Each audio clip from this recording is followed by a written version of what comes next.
Knowing how to dress nicely is a learning curve. So instead of that, I was like, I need to find a woman who can make me dress nicer. As soon as I made that decision, you were the next woman I came across. I was like, oh, she'll make me look nice. I think I'll shack up with her for the rest of my life. Oh my God. So you're with me so I can help you buy your clothes? So you can help my clothes look good, help my wardrobe. Because what we wear is a big part of our identity. Yeah, sometimes like what you wear shows like your fears and your aspirations. Mm-hmm. You know, and that kind of leads me to how a woman dresses. Like, who is she dressing for? Is she dressing for attention from men? Is she dressing to impress other women? Is she dressing to feel good about herself? What's your relationship with that?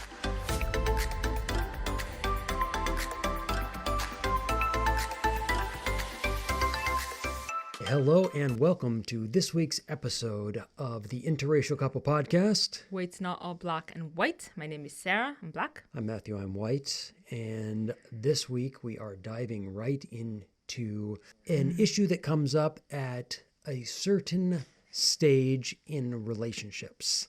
Yeah. And that would be the influence or the impact that your partner, usually your woman in this case, would have on your wardrobe and what you wear. Yeah, and what's in your wardrobe and what disappears from your wardrobe. So we do have things that have, well, I have things that have disappeared from my wardrobe. But you have more additional things I do. that have magically shown up in your wardrobe. Yeah, magically, as in we went shopping and I bought them and then I chose them on my wardrobe. For some people, it can be a thing to be defensive about because what we wear is a big part of our identity. Yeah. You know, we talked about that with hair a couple weeks ago, but that's still a thing with what we wear. Like, this is what I put out into the world that says something about my personality, both good and also sometimes not so good. Yeah, sometimes like what you wear almost kind of shows like your fears and your aspirations. Mm-hmm.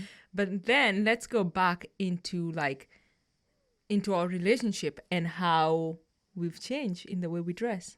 Well, okay. Well, I'll start with me. I think that something I've always battled with a little bit is this kind of balance between caring enough about what I wear so that I present myself in a way that shows that I respect myself, but also not so much attention that it kind of like becomes a weight on the other side. I never got close to that one, by the way. That was never a problem with over vanity in what I wear. But it's also something that I really wanted to improve on. Like, I wanted to look nice, you know? So I think one of the things with it being important to you that was also nice because I could also lean on that a little bit. And I'll also say that the way that you bring attention to it is not obsessive. No, I am not obsessive in how I dress. Or how you wanted me to dress, right? And so it was something that got attention without being like, I never felt overburdened by your eventual input on what I wear. Yeah, so when we first met, I just remember I was just like, oh my God, this dude had the ugliest mustache that... But that's not fair because that was not clothing. Yeah. That was not part of my wardrobe. No, but the mustache went with your wardrobe, which was not good at all. No, you weren't a fan. I was not a fan of the way you chose to do the mustache and what you... It was a pretty banging mustache. That mustache was for real. That was like a Wyatt Earp mustache. That was the kind of thing that loved and women not so much.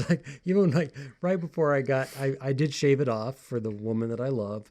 And right before I did, I said, I'm going to make sure that my driver's license has my big stash on it.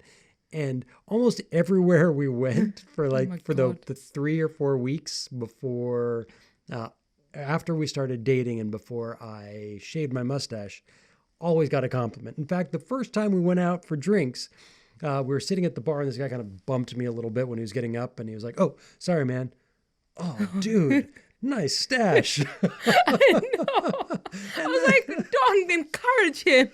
And then right before I was going to shave it, I wanted to get a license. That way I would have a 5-year proof of this great stash that I had since I knew that this was the woman who I was going to be with and she didn't like it. So I was going to have to go, but I wanted to keep a little memorabilia of it. What a better place to do that than on my driver's license. So I went in for my new picture And I kind of like forgot a little bit. I kind of go up to the guy who takes the pictures. He's like, dude, that is a really good mustache.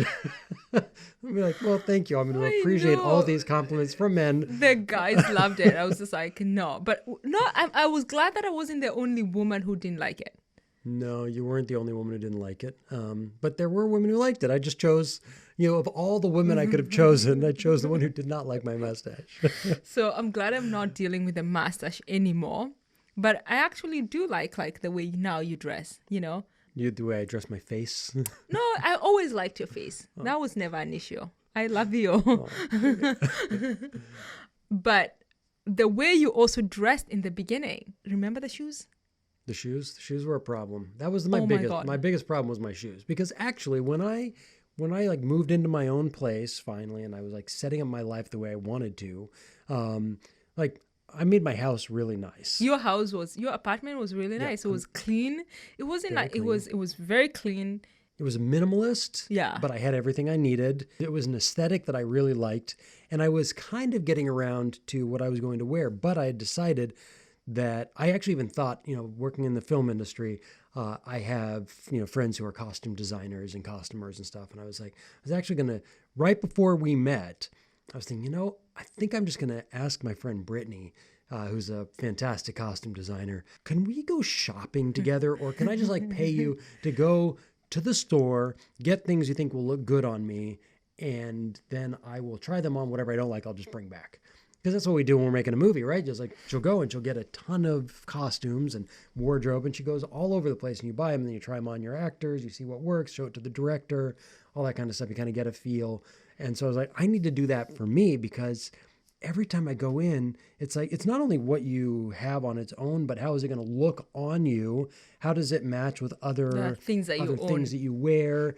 And honestly, part of my lack of having a good style was that I didn't really have the time or the energy to go through that learning curve, right? Because knowing how to dress nicely is a learning curve, right? I mean, you went through that, and even like your sister, for example, right? She lives on the east side of Nairobi, and she always looks fantastic on a budget that, she's got a tight budget and looks but she looks fantastic because she knows what to look for. Right. So she's kind of and that's a skill, right? That's a skill. She has a really amazing skill in choosing what to buy. I don't have that. And so for me, it was every time I went to the store, I would get overwhelmed because I wasn't quite sure, and it wasn't a skill I wanted to hone. So instead of that, I was like, I need to find a woman who can make me dress nicer. And you were just, as soon as I made that decision, you were the next woman I came across. I was like, oh, she'll make me look nice. I think I'll shack up with her for the rest of my life. Oh my God. So you're with me so I can help you buy your clothes. So you can help my clothes look good. Help my wardrobe. That's. I am so happy to have the honor of buying your clothes, because I am so happy that you do not wear the shoes that you had. But I will say that if we're talking about even if you look at the different stages in the relationships, one of those is when can you say something? When can you kind of, ease into that? Because you can't on the first date say, you know what? I like you a lot, but we got to do something about this whole get up. No. It's not at that stage. I think it has to be you have to be in a relationship where it's kind of a couple months in, I would say. I don't even know if it's months or it's it could be. It could longer be than that. It could be less than that. Yeah, it depends on how. I'm not sure what there is a stage there. I don't think it's the first couple weeks, but there is a stage in the relationship where you're feel more comfortable into being hey babe, I don't think you look good in that.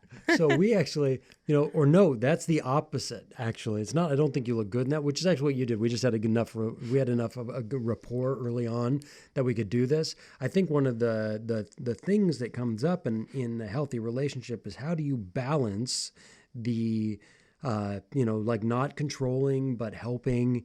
And someone asked me for advice the other day. Because her boyfriend, she hadn't seen him for a couple weeks, and he had grown, just hadn't shaven, and he had a scruffy beard that he was really happy with, and she thought it looked terrible. She was like, what do I do with it?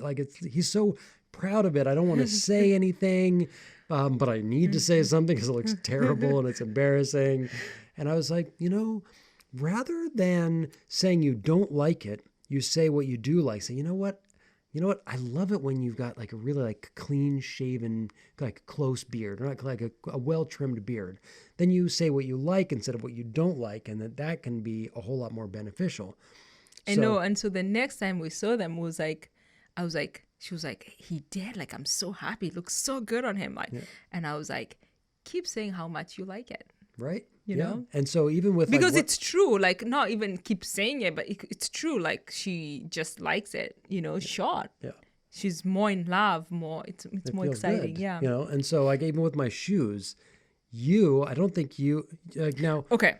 There were I had 3 pair of shoes that I wore semi-regularly when we got together. Yeah. And when we first started dating, we lived close to each other. So sometimes I would come over and we'd go on an evening walk after dinner. And you'd come out with his shoes that had a hole. Well, I just have to say, for the record, they did have a hole because I had bought them a long time ago while I was still a student. So I didn't have a lot of money. These shoes were 13 years old. They were nice leather shoes. But their time with a hole. Like, I don't think those two things go together. Let's put it this way. Their time had come and gone. And we were definitely in the gone phase of that. Gone. So, but I have to say, I did not wear them like anywhere where I was going to be seen by someone that I cared that they, I mean, you were going on a walk with me. Yeah. And this was like, clearly I was confident enough in who I am as a human being that I could come out with shoes with my toe sticking out because when I bought them, they were a little bit too small, but they were really comfortable anyway. And eventually my toe was just like, I need a little bit more room. Great shoes. Let's make a little more room. And so those you could also come out straight up and be like, dude, no. No, but I didn't do that. No, at one point you're like, you cannot wear those when you go on a walk with me. That's what you said. You said those, get rid of those. And I was like, no, like they're good for like taking out the trash and things like that. Fine. For taking out the trash, you may not go on a walk with me in those shoes. I was like, no, I just started dating this guy and he comes out with shoes that have a hole. I was like, no, this is where it stops. So with that, But then with my other shoes, which were actually probably worse, because those, at least if you look at them. The thing was I couldn't ask you to get rid of the shoes that had a hole in them and then ask you to get rid of your other 2 pairs of ugly shoes. And the other ones were actually worse because at least the ones that had holes in them, if you look at them, you're like, oh, those were nice in their day, right? They actually were nice in their day. The other ones were never nice in any day. And yet I wore those. Why did you wear those though? Which ones? The brown ones or my other Skechers? The Skechers. The Skechers were bad. Going back, they were almost good, but also I always in shoes put comfort above appearance, which... But you can get both, You can. I had never fully succeeded in doing that. And I also just needed you in my life. That's really what it comes down to. But I never actually felt like a control issue for me. And I didn't feel like you ever put me down for having, by the way, I'm just going to interrupt this moment real quick. If anyone's watching this, we live in West Sonoma County. We look out our window and there are cows and it's beautiful. We go on morning walks and by farms and stuff. It's great. For some reason, the last couple of days, it's like fly season in coastal California. I don't know why. So if you're watching and you see a fly flying by, just think of Mike Pence and his debate with Kamala Harris, and you'll be like, oh, that's cool. They also have pet flies just like Mike Pence.